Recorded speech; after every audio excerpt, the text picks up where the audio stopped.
Good morning everyone. BA part second में जो हमारा फर्स्ट पेपर है संसाधन भूगोल, उसमें लास्ट लेक्चर में मैंने आप लोगों को संसाधन भूगोल के परिभाषाओं के बारे में बताया था। विभिन्न भूगोलवेताओं ने संसाधन भूगोल की क्या क्या परिभाषा दी है। आज इसी टॉपिक को आगे बढ़ाते हुए संसाधन भूगोल की प्रकृति और उसके विषय क्षेत्र के बारे में हम बात करेंगे कि संसाधन भूगोल की प्रकृति क्या है, क्या क्या उसके अंतर्गत आता है, और संसाधन भूगोल के जो विषय क्षेत्र है उसके अंतर्गत क्या क्या चीज़ें आती हैं। तो अगर हम सबसे पहले देखें तो संसाधन भूगोल जो है, इसमें मनुष्य के लिए जो भी विभिन्न प्राकृतिक और मानवीय तत्व अर्थात संसाधन के जो स्थानिक और क्षेत्रीय अध्ययन है उससे संबंधित है। यानी संसाधन भूगोल जो है वो मानव के लिए विभिन्न प्रकार के जो भी प्राकृतिक और मानवीय तत्व उपयोगी हैं और उनकी उपयोगिता जो है वही उन्हें संसाधन बनाती है, उन संसाधनों के स्थानिक और क्षेत्रीय अध्ययन को हम संसाधन भूगोल के अंतर्गत पढ़ते हैं। ठीक है, तो अगर हम इसकी प्रकृति की बात करें तो इसको हम निम्न 5 बिंदुओं में विभाजित करके पढ़ सकते हैं। तो सबसे पहले हम लेते हैं संसाधन भूगोल संसाधनों की स्थानिक भिन्नता का अध्ययन है। इसके अंतर्गत क्या आता है कि जो भूतल के ऊपर विभिन्न प्रकार के प्राकृतिक और मानवीय संसाधन जो हैं उनका वितरण किस प्रकार का है, उनके भंडार, उनके उत्पादन, उनके उपयोग, समस्याओं, उनके संरक्षण, उनका प्रबंधन आदि में जो भी क्षेत्रीय विभिन्नताएं पाई जाती हैं उन सबका वैज्ञानिक अध्ययन और विश्लेषण संसाधन भूगोल की अंतर्गत हम करते हैं।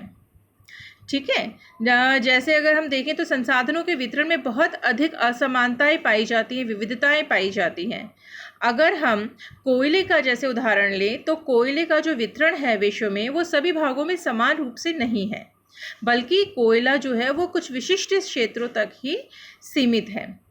ठीक है, तो इसी स्थानिक विभिन्नता की व्याख्या करना संसाधन भूगोल का एक प्रमुख लक्ष्य है।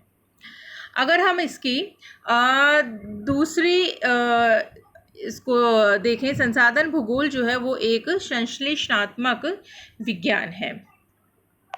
अर्थात संसाधन भूगोल जो है एक और किसी प्रदेश में रहने वाले मानव समाज की भौतिक, सामाजिक और उसकी आर्थिक आवश्यकताओं का आकलन करता है, तो दूसरी ओर विभिन्न क्षेत्रों में विद्यमान मानव के लिए उपयोगी प्राकृतिक और मानव द्वारा निर्मित संसाधन जो हैं विभिन्न, उनकी उपलब्धता का, उनकी भौतिक विशेषताओं का विश्लेषण करता है। ठीक है, तो ये तो बात हुई संसाधन भूगोल की संश्लेषणात्मक उपागम की, संश्लेषणात्मक विज्ञान के रूप में जो मानव भूगोल है उसकी, कि एक और तो वो मानव की भौतिक, सामाजिक, आर्थिक आवश्यकताओं का आकलन करता है, तो दूसरी ओर वो भूतल के ऊपर विश्व में विभिन्न भागों में जो विभिन्न संसाधन उपलब्ध हैं उनकी उपलब्धता और उनकी भौतिक विशेषताओं का वर्णन करता है, उनका विश्लेषण करता है।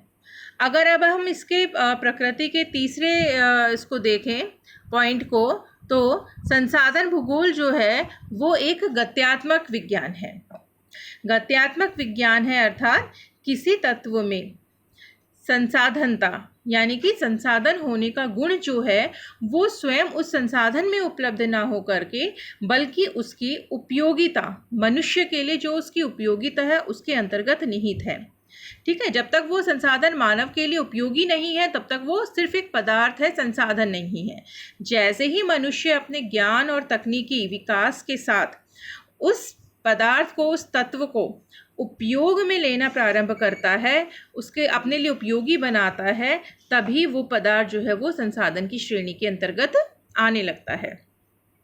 तो इस प्रकार ज्ञान और तकनीकी में विकास के साथ साथ नए नए संसाधन जो हैं वो विश्व में भूतल पर प्रकाश में आते हैं, और संसाधन भूगोल के अंतर्गत संसाधन भूगोल के विषय क्षेत्र में देश काल के अनुसार इनका विस्तार जो है उसके बारे में भी हम इसके वितरण के बारे में हम पढ़ते हैं। जैसे जैसे पहले तो क्या था, मानव का जो ज्ञान था, तकनीकी ज्ञान, वो इतनी विकसित अवस्था में नहीं था, तो संसाधन भी कम थे।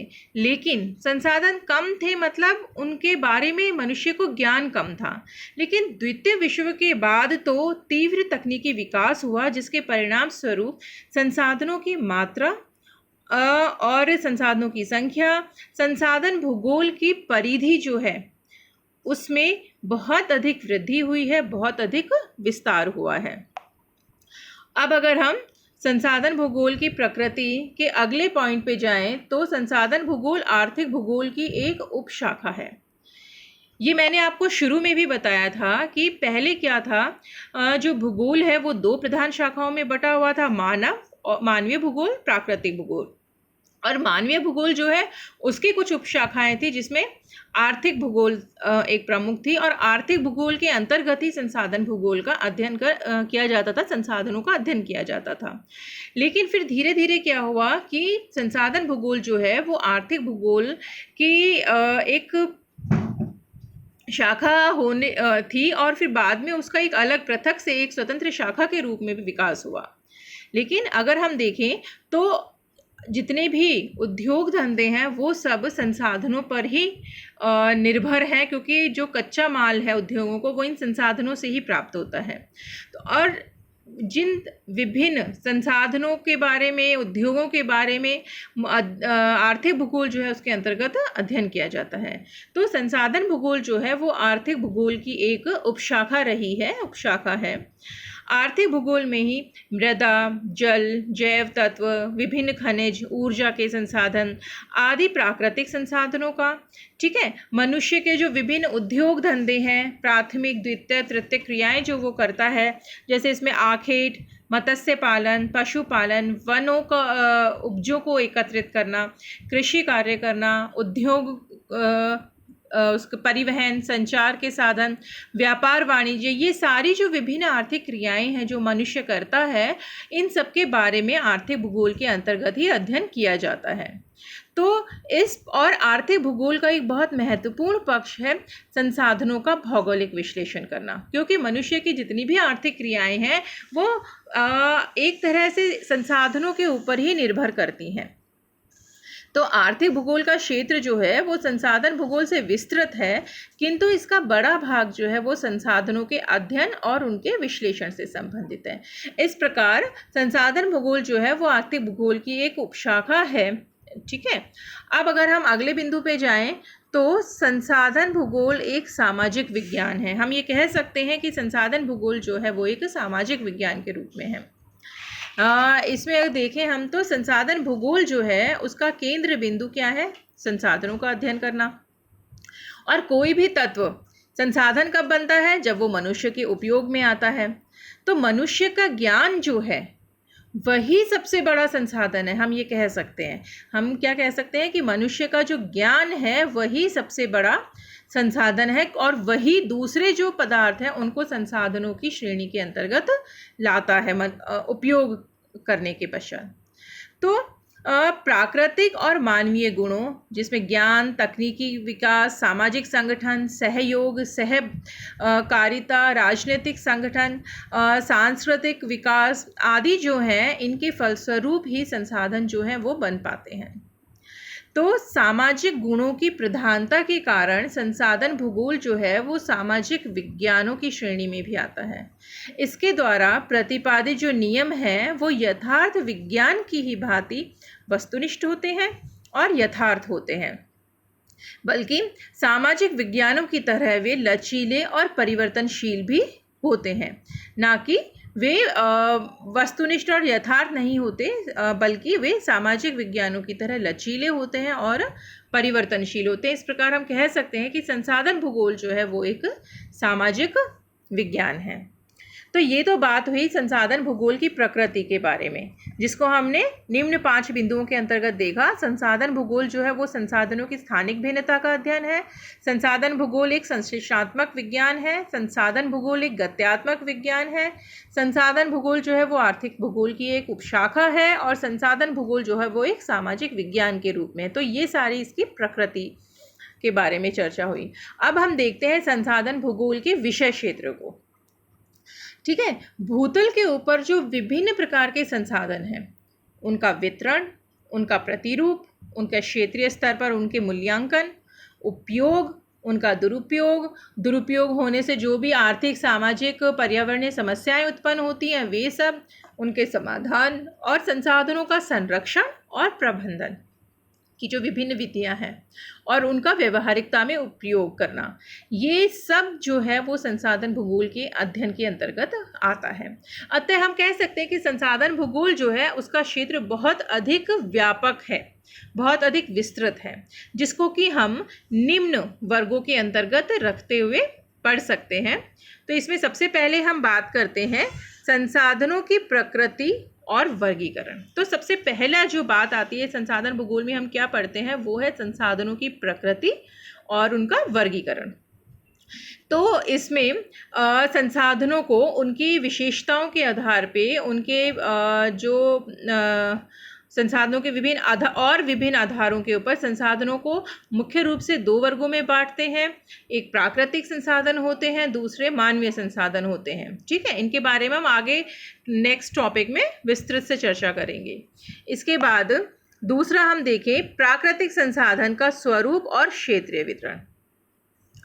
मैंने वैसे बताया कि प्राकृतिक संसाधनों में कौन से संसाधन आते हैं जो हमें प्रकृति के द्वारा प्रदान किए जाते हैं, जैसे भूमि, मिट्टी, जल, खनिज पदार्थ, विभिन्न शक्ति के संसाधन और ये ऊर्जा के संसाधन, जो शक्ति के संसाधन है वही, फिर विभिन्न प्रकार के जो खनिज पदार्थ हैं उनका वितरण। ये सब जो खनिज संसाधन प्रकृति के द्वारा हमें प्रदान किए जाते हैं, इन सब की विशेषताओं के बारे में, इनके क्षेत्रीय वितरण के बारे में, इनके उत्पादन, इनके उपयोग और इनके संरक्षण के बारे में संसाधन भूगोल के अंतर्गत विस्तृत रूप से पढ़ा जाता है, विस्तृत रूप से उसके अध्ययन क्षेत्र में आता है ये। अब अगर हम तीसरा वो देखें इसका वह तो मानवीय संसाधन का स्वरूप और क्षेत्रीय विकास, क्षेत्रीय वितरण, अर्थात इसके अंतर्गत हम क्या पढ़ेंगे, जनसंख्या।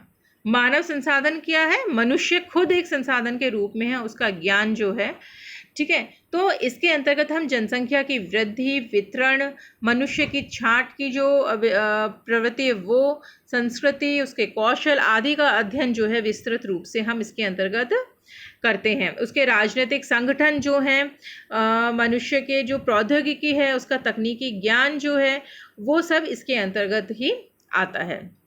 अब अगर हम नेक्स्ट इसमें देखें तो प्राकृतिक और मानवीय संसाधनों की उपस्थिति और विकास स्तर के अनुसार संसाधन प्रदेशों का निर्धारण और उनका अध्ययन, मतलब कि जो विभिन्न भागों में, विभिन्न क्षेत्रों में प्राकृतिक और मानवीय संसाधन जो होते हैं उनकी उपलब्धता अलग अलग होती है, ठीक है, उनके विकास का स्तर अलग अलग होता है। तो इन संसाधनों की उपस्थिति, उपलब्धता और इनके विकास के स्तर के आधार पे विश्व को कुछ संसाधन प्रदेशों में बांटा जाता है। उन संसाधन प्रदेशों का निर्धारण करना, उनके अध्ययन करना भी संसाधन भूगोल के विषय क्षेत्र के अंतर्गत आता है, ठीक है। और नेक्स्ट है इसमें संसाधनों के दुरुपयोग जन्य समस्याएं, संरक्षण, प्रबंधन और उनका नियोजन, ठीक है। अब मनुष्य जो है वो अपने तीव्र विकास, तकनीकी विकास के आधार पे, अपने ज्ञान के आधार पे वो संसाधनों का अंधाधुंध तरीके से उपयोग करता है। उपयोग ना कहकर हम ये कहें दुरुपयोग करता है। जब आवश्यकता से अधिक किसी चीज़ का उपयोग किया जाता है तो वो दुरुपयोग में परिवर्तित हो जाता है। तो उससे क्या होता है, बहुत विभिन्न प्रकार की समस्याएं जो हैं वो उत्पन्न हो जाती हैं। बहुत से संसाधन जो हैं वो समाप्यता के कगार पे पहुंच जाते हैं, ठीक है। तो इस वजह से जो समस्याएं उत्पन्न होती हैं संसाधनों के अति दोहन की वजह से विभिन्न प्रकार की सामाजिक, आर्थिक, पर्यावरण से संबंधित समस्याएं जो उत्पन्न होती हैं उनके बारे में अध्ययन करना और किस प्रकार से जो विलुप्त होते संसाधन हैं इनको संरक्षित किया जा सके, इनको बचाया जा सके, किस प्रकार इनका प्रबंधन किया जाए और किस प्रकार से नियोजन किया जाए, इन सब के बारे में भी संसाधन भूगोल के अंतर्गत पढ़ा जाता है, संसाधन भूगोल के विषय क्षेत्र के अंतर्गत आता है। तो ये तो हमारी बात हुई संसाधन भूगोल कि प्रकृति और विषय क्षेत्र के बारे में। तो इस प्रकार से ये वाला जो टॉपिक है हमारा संसाधन भूगोल की भी परिभाषाएं, उसके प्रकृति और विषय क्षेत्र, ये पूरा होता है। आई होप आप सबको ये टॉपिक समझ में आया होगा अच्छे से। Thank you. Stay safe, stay happy.